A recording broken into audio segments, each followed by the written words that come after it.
Olá, bem-vindo a mais uma sessão da série Analfabetismo Funcional.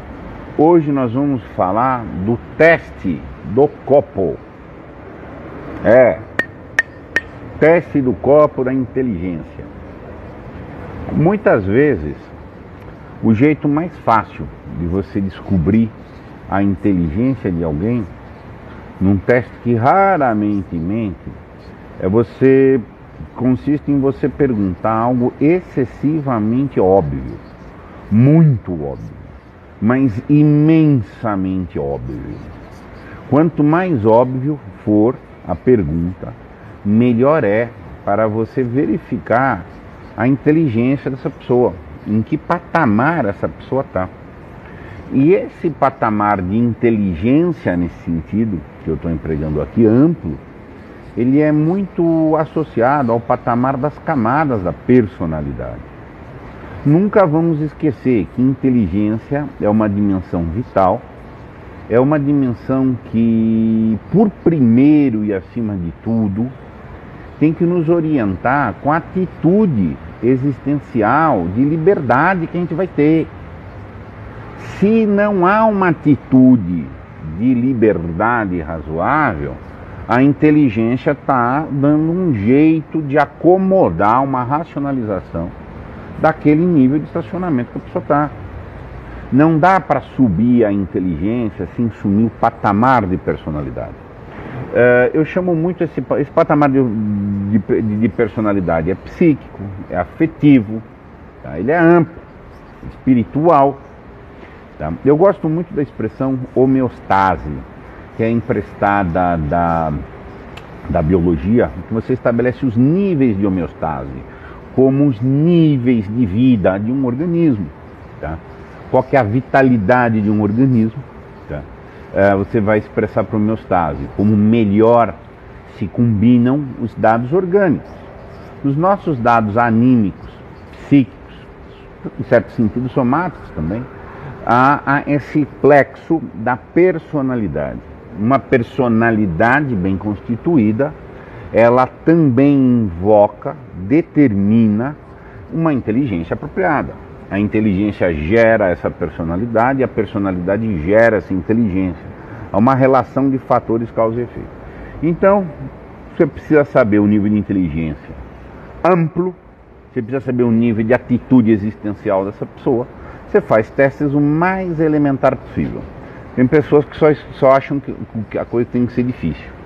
E pode responder alguma coisa difícil, mas não responde o simples. Aí você chega numa mesa, põe a pessoa que você quer entender, põe-a numa sala, uma mesa, com um copo em cima. Um copo, isso mesmo. Aí você põe o copo em cima da mesa, na frente da pessoa. Aí você chega e pergunta: há um copo sobre a mesa? Exato! Há um copo sobre a mesa. Por paradoxal que possa parecer, é uma pergunta dificílima. Dificílima para muitas pessoas. Muitas pessoas não vão dizer sim ou não. Ele olha para você. Exato. Ele olha para você. Para saber se tem ou não o copo sobre a mesa. Ele não olha para a mesa e para o copo. Ele olha para você. Típico carentão. Ele precisa saber o que você quer ouvir para ele te responder. Esse é um cara clássico de camada 4, usando a teoria das camadas. Clássico de camada 4. O cara não tem nenhuma objetividade. A inteligência, no seu sentido próprio, tem que nascer a partir de uma condição de objetividade. Se você fizer uma pergunta que não dá nenhuma pista afetiva para o cara, há um copo sobre a mesa? Sim ou não? Nossa, ele pode ficar numa tortura. Pode ter um efeito de tortura para o cara. Ele não sabe o que você quer, porque ele não tem vínculo. O carente não tem vínculo com a objetividade. Se o copo está ou não está sobre a mesa. Foi perguntado, ele tem vínculo para te agradar. Ele quer se vincular a você. Então, se você pergunta, tem um copo sobre a mesa, né? Ah, tem sim. É tudo uma troca de afeto, gente. Ó, não tem um copo sobre a mesa não, hein? Mas o copo está lá sobre a mesa, na frente do cara. Aí ele entendeu que você... Não sei, não tem, não tô vendo, talvez não. Esse é o jogo. Esse é o jogo. Essa pessoa não é que ela é burra no sentido de não ter percepção, mas ele tem que dar um arranjo de destruição, de implosão, de dessensibilização da inteligência dele, porque ele não consegue ficar de pé diante da realidade. Ele tem que agradar alguém, ele tem que se proteger de alguém, etc. Tem nenhuma. Ele é o carente. Camada 4, goste de mim pelo amor de Deus. Eu vou responder o que você quiser, desde que eu ache que isso seja gostar mais de você. O cara é burro, burrice, burrice. Não é um problema a camada 4. Quando é criança ou pré-adolescente, gente. Criança ou pré-adolescente está pedindo o crédito natural de que nós temos, de que eles têm, que nós temos quando crianças, que é o crédito chamado. É o crédito de ter pai, de ter mãe, de ter o amor paternal, ter o amor maternal, paternal, de irmão, sociais, certo? Então, aconteça o que acontecer, ele quer fazer para mostrar. Perfeito, quando está com psiquismo de criança. Agora, o cara chegar como adulto, está estacionado aí, é um patamar de sanidade baixo. Ele tem tudo para ser analfabeto funcional, porque ele não lê, o copo está ou não está, não. Vão gostar, não vão gostar. Ai, mas eu falei porque você não ia gostar. Advogado, gente, advogado. Você chega, aconteceu tal coisa. Não, mas eu não contei porque você não ia gostar. Não me diga. Advogado, barba na cara, graduado em faculdade. Você está entendendo? Diploma de universitário, passou no exame da OAB. Um dos poucos 10% que passa no exame, mas não tem essa condição. Carentões. Alfabeto funcional, gente, pedindo para ser masoca de alguém. Facinho de manipular. O copo está sobre a mesa, o cara não olha pro copo, olha para você. Isso com advogado é manjado, gente. Você faz uma pergunta sobre o processo, ele olha você, daí ele olha o consequencialismo, não sei quem gostou. Camada 4, burro. Se já tiver passado da fase própria desse psiquismo, gente. Você tá entendendo? Aí o que acontece? Aí você tem outros caras, o copo tá sobre a mesa, chega pro cara e pergunta, muito óbvio. Você tá achando o quê, hein? Tá achando que eu não ia saber pôr? O que você acha? Empáfia. O empáfia é outra expressão do burro. Empáfia, o copo tá sobre a mesa sim ou não, responde 100% a pergunta. O cara vira agressivo. Esse cara está na camada 5. Esse cara goza de um problema de que ele acha que o mundo inteiro está desafiando ele. O copo está sobre a mesa, aí ele acha que eu não pus, ele acha que eu vou pôr, ele acha que eu não consigo pôr, e etc. Por quê? Porque ele tem uma insegurança com seus poderes. Então ele também não tem objetividade. Ele está inseguro se ele... Típica fase da saída do ninho. A camada 4 é quero ninho, me põe no ninho. A camada 5 é a transição da saída do ninho. E aí, mas eu posso viver fora do ninho? Eu tenho força, tenho poder de sobrevida? Fora do ninho, é uma transição. Mas, novamente, você vai ver os advogados de 40 anos, você acha que é empáfia, gente, que merda, que merda, que baixo que é um negócio desse, mas é comum. Como analfabeto funcional também, gente. Ele não lê a realidade. A realidade, o copo está ou não está sobre a mesa. Simples assim, mas pode ser tão torturante assim. Aí vem a camada 6, que eu estou analfabeto. Você está entendendo? Só que vai subindo. As formas, entendeu? Na camada 6, se o cara está na camada 6, você chega pro cara, tem o copo sobre a mesa. Na camada 6, o cara quer dar uma despertalhão. Ele já não é tão carentão, já descobriu que ele tem alguns poderes, ao cara virar malandrinho, você tá entendendo? O copo tá sobre a mesa, e essa malandragemzinha dele ali, dá ele uma sensação de esperto, você tá entendendo? O copo está sobre a mesa, o que eu ganho com isso? Qual a vantagem disso? Ele também não tem objetividade de responder. ele também tem uma personalidade debilitada, frágil, só que ele é interesseirinho.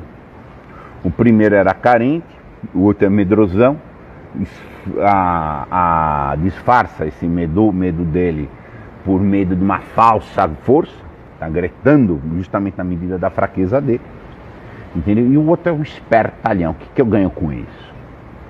É o Gerson, sabe, aquela coisa assim, um escroto, tá entendendo? Literalmente é um escroto, tá? E o que acontece? Mas é analfabeto funcional também e mostra que ele está em função. Vamos sempre lembrar, gente, analfabeto funcional está em função. O primeiro caso está em função de pedir afeto, é um mendigo afetivo.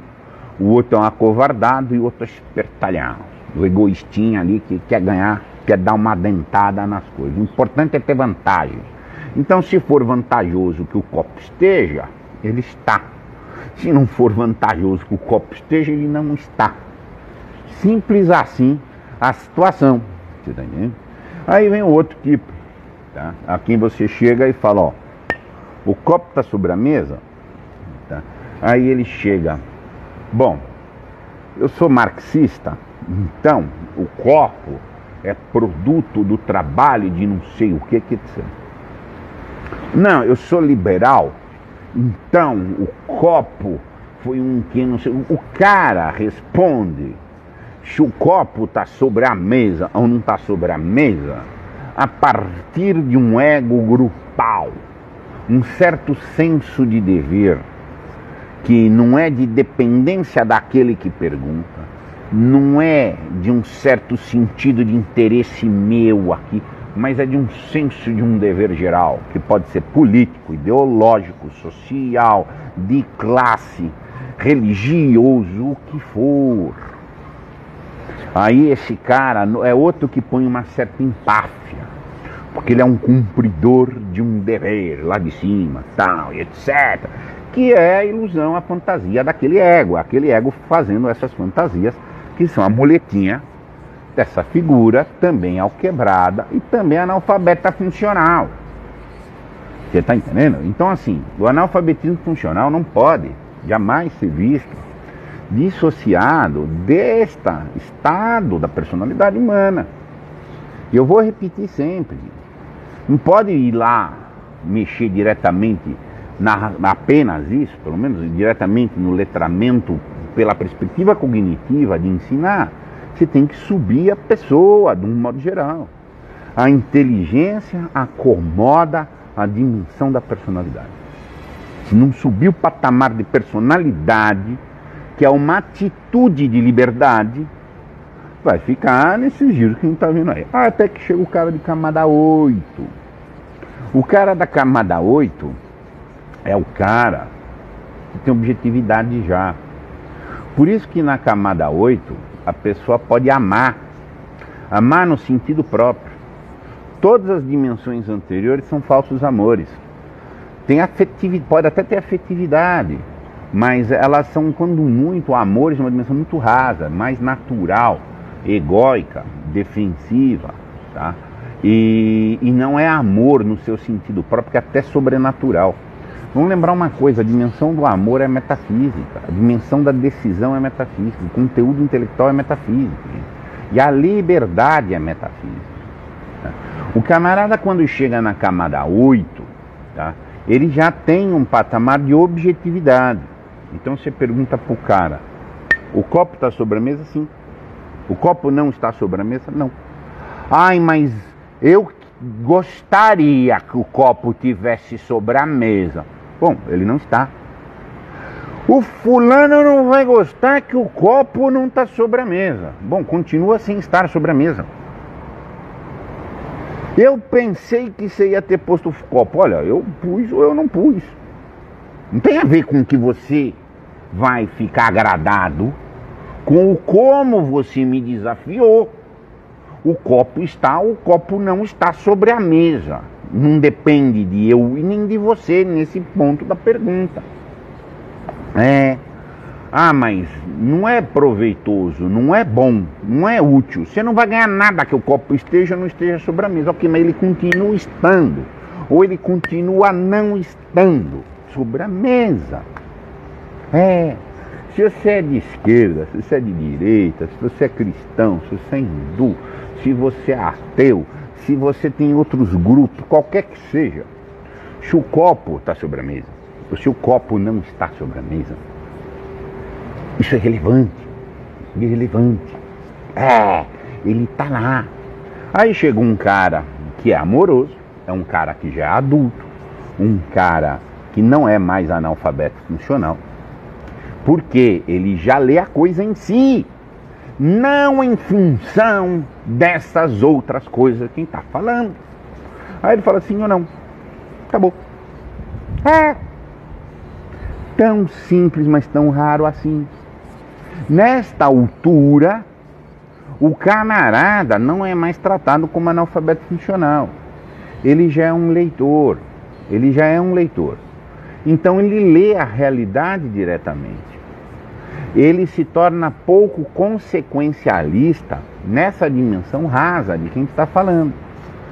Por consequência disso, e como gozo decorrente disso, que esse cara tem liberdade. Ele tem um contato direto com a realidade. Todas as figuras anteriores da 8 de que a gente falou, o camarada não está se permitindo um contato com a realidade. Porque o que nós lemos é a realidade. A gente aprende a ler texto, gente. Não é para ler o texto. É para aprender acima disso. Aprender a atitude de ler, de ver a coisa. Olha lá, do mesmo jeito que você percebe um texto, tem que perceber se o copo está sobre a mesa. Exato. Nesse momento você é livre. Por quê? Porque você se rende à realidade, você se rende à objetividade. E você sai do quê? Da prisão. Qual é a prisão? Essas ilusões. Fulano gostou, fulano me desafiou, eu vou ganhar ou não vou ganhar. É um dever perante não sei quem. E que o cara pode estar casado com deveres aí totalmente inexistentes. Ideologia é isso, gente. É um casamento com dever que na maioria das vezes não existe nem em parte nenhuma. Pode ter uma coisa ou outra até que exista, então, uma coisa assim. Aprender sobre a experiência é a abordagem aqui da Goda. Sim, você se torna experiente. Você experiencia o quê? A ilusão e a realidade. Tanto o gozo, ou padecimento, como alguém quiser dizer, da ilusão da realidade são experiências. A liberdade é a experiência do real, num certo sentido. E a prisão é a experiência da ilusão, tá? E ficar validando a ilusão. Então, assim, o que eu queria dizer? Então, um dos jeitos, mundo corporativo, gente, isso aqui é facinho de ver. Pega uma grande corporação, manancial, viveiro, cativo, cativeiro, viveiro, hospedaria, tá? De analfabetos, incubadora de analfabetos funcionais. As pessoas estão todas lá cumprindo funções, projetando coisas de outras. Raramente tem objetividade. Alguns que tem, mas é raro. Você manda um pedido, faz um pedido. Tal coisa aconteceu ou tal coisa não aconteceu. É dificílimo essa pergunta para as pessoas. Dificílimo dentro de um complexo organizacional. Se ele escrever um memorando para o departamento XYZ do subitem do não sei aonde, da grande empresa, seja corporativa, grande organização, atividade, é um complexo organizacional. O copo está sobre a mesa? Não consegue responder, gente. Não consegue responder.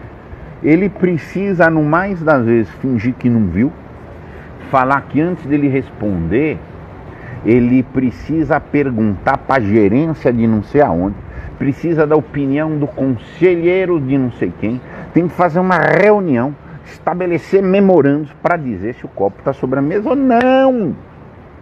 Por quê? Porque ele não se permite o contato direto com a realidade. E o nível psíquico dessas pessoas é defensivo. Por quê? Porque ele está vendo como ameaça. Normalmente o cara na camada, na corporação, normalmente o cara está na camada 5. Se o cara tiver num nível gerencial que ele tem que responder alguma coisa, eu respondo como camada 5. Não, eu consegui ver, eu pedi informação para a gerência de não sei aonde, fiz um relatório técnico de não sei o quê. Você quer ver advogado analfabeto funcional trabalhar nesse tipo de esquema que eu estou falando aqui? Típica situação de níveis baixos, entre a 4 e a 5. Existem livros, o advogado trabalha com lei, trabalha com a lei, tem que ler a lei para pegar informações tantas vezes. Qual é o prazo de recurso para o recurso XYZ? É uma informação que você tem que ir na lei, consultar e responder suficientemente. O prazo é de tantos dias, porque a lei tal estabelece assim. Acabou. Você vai lá e examina a realidade. Esse é o dado real. Pode jogar trabalhar. Agora, existe, como é um ambiente lotado de analfabeto funcional, de advocacia, lotado, gente, cheio de analfabeto funcional. Existe também muito livro para analfabeto funcional. Exato. Para que se escreve livro para analfabeto funcional? Para essa defesa psíquica. Então existe um monte de livro que fala assim, comentário sobre a lei tal. Aí o cara vai comentar a lei. Você supõe que um comentário sobre a lei, ele incrementa a coisa sobre a lei, ele traz elementos novos, explica o porquê. Ele tem que dar uma síntese. Mas não, é lotado de bibliografia. Eu vou comentar a lei X, eu copio a lei. Aí eu digo assim, o artigo 32 da lei tal diz que o prazo para recurso é tal. Vide o artigo, 2 pontos, eu copio o artigo, o prazo para recurso é tal. E fica nesse giro tautológico. Chama tautologia, mas ficam ali. Aí você chega o chefe, entendeu? Faz uma pergunta para um advogado subalterno. Qual é o prazo de recurso da lei tal? O advogado subalterno, se é analfabeto funcional, ou seja, se integra a maioria, faz, escreve um e-mail, um memorando, um documento bonito para dizer. Segundo o autor tal, o prazo de recurso é tal. E porque ele interpretou isso da lei tal, conforme a obra, não sei, publicada não sei aonde. Então ele fala do autor que fala do fato. Aí ele traz esse autor, depois ele fala, e também, olha lá, o autor tem razão, porque a lei diz isso mesmo. Porque é difícil para uma pessoa psiquicamente frágil, é difícil para uma pessoa imatura, é difícil para uma pessoa intelectualmente limitada, olhar lá e falar, a lei diz tal, então é assim. E fui eu que examinei, eu fui lá e olhei.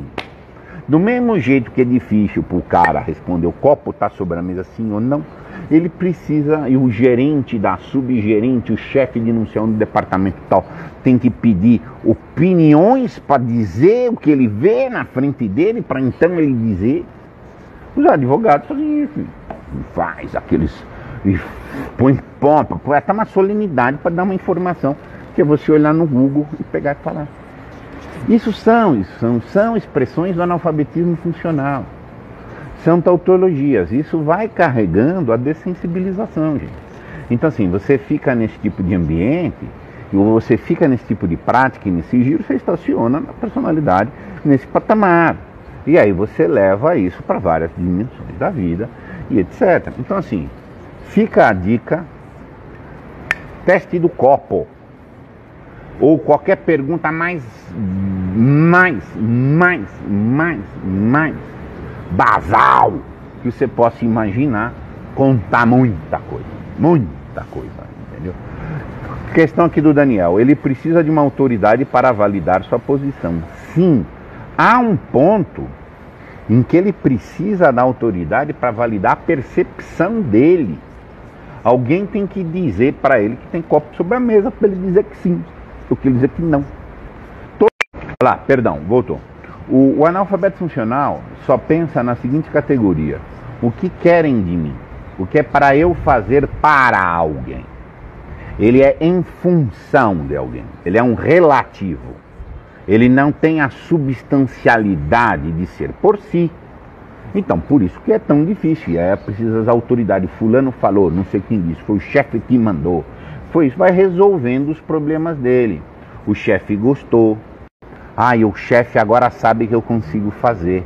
Ai, eu ganhei, eu não ganhei. Quiseram não fazer. O cara da camada 6 acha que todo mundo quer roubar ele. Entendeu? O cara da camada 7, o grupo que tá só na cabeça dele, vai gostar de mim se eu fizer isso. Aí ele vai ter as percepções de acordo com essa fantasia dele. Até um dia que ele dá de cara com alguns que são inteligentes, que são livres, que têm condição de andar para frente, que vão progredir. O copo tá sempre assim. E aí vem o cara dizer que tirou fotografia, que buscou memorando, relatório e laudo técnico para dizer se o copo tá subindo. Mas manda merda, gente. Manda merda, mas manda merda. Descobre que o ambiente não presta, gente. E aí, área. Assim funciona, gente, infelizmente. Alguns você vai conseguir subir, alguns você tem que respeitar o tempo da progressão das pessoas. Agora, quando você vê os caras de cabelo branco jogando jogos da camada 4 ou 5, meu, não dá mais pra você pagar pra ver. Não dá. Você tá entendendo? Não dá pra você pagar pra ver. Você tem que entender as pessoas, ler caráter das pessoas, ler níveis de personalidade, níveis de inteligência. Você vê essa gestão das pessoas, essa atitude das pessoas com a liberdade. Isso mesmo, tá? Bom, meus caros, se alguém tiver mais algum comentário, por favor, fique à vontade. Se não, ó, tem copo sobre a mesa ou não? Responde demais isso daí. Bom, sem comentários, meus caros, então muito obrigado.